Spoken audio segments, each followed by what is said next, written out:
자, 오늘 10월 마지막 날 마감 시장 말씀드려보도록 하겠습니다. 통상 7, 8시에서 유럽 시장 좀 보고 개장 상황 보고 시황을 쓰려고 그러는데, 와, 오늘은 몸살이 나가지고 하도 시장을 보면서 막 두드려 맞았더니 몸살이 나가지고 좀 늦어졌는데, 어 오늘 시장을 좀 생각을 좀 해볼 필요가 있어요. 좀 여러 가지 시사점들이 있어가지고 그것도 좀 찾아보고 했는데, 일단 어 지금 우리가 제일 문제가 뭐죠? 야, 글로벌 시장의 제일 문제가 뭐죠?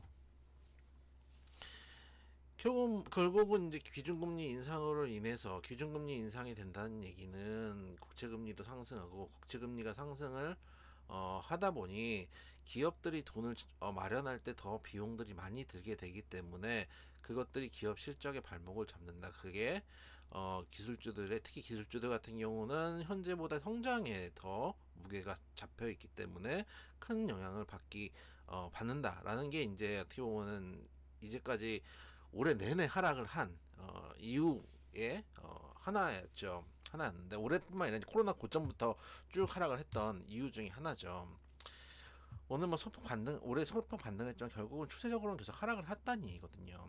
그래서 이제 그런 이유가 이제 아까 말씀드렸던 기준금리 인상인데, 기준금리 인상도 이제 막바지입니다. 다 아시겠죠? 막바지인데 왜 이렇게 빠지느냐, 우리가 좀 생각을 좀 해볼 필요가 있는데, 오늘 같은 경우 저는 공매도 얘기를 좀 해야 될 것 같아요. 일단 물론 전일 테슬라가 하락을 했습니다. 테슬라 급락을 했고, 거기다가 그 일본에서 테슬라에서 공급하는 2차전지 배터리 생산량도 줄인다라는 뉴스들이 좀 있다 보니까 그런 것들이 영향을 좀 줬습니다. 또 테슬라 같은 경우는 200달러가 무너지면서 조금 더 충격을 준 것들도 있는데, 또 예를 들면은 이런 거예요. 미국 시장이 그랬음에도 불구하고 상당한 강세를 보여줬습니다. 상당한 강세를 보여줬기 때문에 미국 시장에 보시면 어제 그럼에도 불구하고 다우존스 1.58%, S&P 1.2%, 나스닥 1.16% 상승을 했습니다. 그러면은 이 기세를, 거기다가 오늘 우리 시장이랑 같이 열리는 일본 시장 같은 경우도 강세 마감을 했어요. 그거를 보면은 물론 이제 일본 같은 경우 YCC 변경, 재설정이 있었죠. 그런 영향들도 물론 있었겠지만, 일단 미국 시장 강세 흐름, 유로 시장 강세 흐름을 바꿔 왔으면은 테슬라의 영향이 있어도 갭 상승, 갭 하락 후 주가를 개파랗고 다시 반등을 해서 올리든지, 이런, 아니면은 2차전지를 제외한 다른 섹터도 좀 올라가든지, 이런 모습들을 보여야 되거든요. 근데 우리나라는 2천 종목이 넘는 하락을, 2천 종목 가까운 이제 종목들이 하락을 했고, 낙폭 역시 너무나 큰 상황입니다. 미국 시장 같은 경우는 사실은 갭상승이 실적이 잘 나오거나 안 나오거나 이럴 때 되게 쿨하게 움직이지만, 그렇지 않은 경우에는 어 우리나라 같은 경우는 갭상승 갭 하락 후에 오히려 그 갭을 메우는 경우들이 많이 있고, 오늘 뭐 2차전지뿐만 아니라 자율주행 관련주는 2차전지보다 하락폭이 더 컸습니다. 대표적으로 프론티어 같은 경우는 16%가 넘는 하락을 보였습니다. 자, 그래서 일본 양호하고 미국 양호하고 현재 유럽 시장도, 어제도 유럽 시장은 양호했거든요. 거기다가 오늘 같은 경우도 현재 영국 0. 독일 0.6%, 영국 0.4%, 프랑스 1%, 유로스톡스 0.98.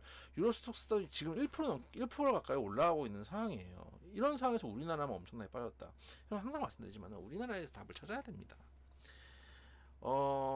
일단 오늘, 어제부터 슬슬 나오던 뉴스였는데, 금감원에서 공매도에 대해서 전체적으로 원점에서 재검토한다는 얘기가 나왔습니다. 그러다 보니까 한시적 공매도 전면 금지 이야기도 나왔습니다. 왜 그러냐면, 사실 공매도를 때려잡는다라는 전제하에서 한시적 공매도 금지는 반드시 옵션처럼 붙어가야 된다고 저는 생각하거든요.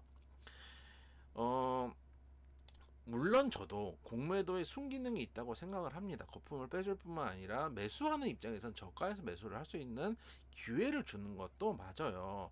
그렇기 때문에 공매도에 순기능이 있다는 것도 무시할 수 없습니다. 다만 지금 우리 시장에서 문제가 되는 것은 불법 공매도, 특히 외국인 기관들에 의한 무차익 공매도, 이런 것들이 가장 큰 문제가 된 거 아닙니까? 그럼 불법 공매도잖아요. 그런 것들을 잡기 위해서는 제도 개선을 하거나 점검 시스템들을 바꿀 필요가 있는데, 이때 만약에 한시적 공매도 금지를 하지 않는다면 미리 공매도를 때리는 거죠. 오늘 같은 경우가 그런 경우죠.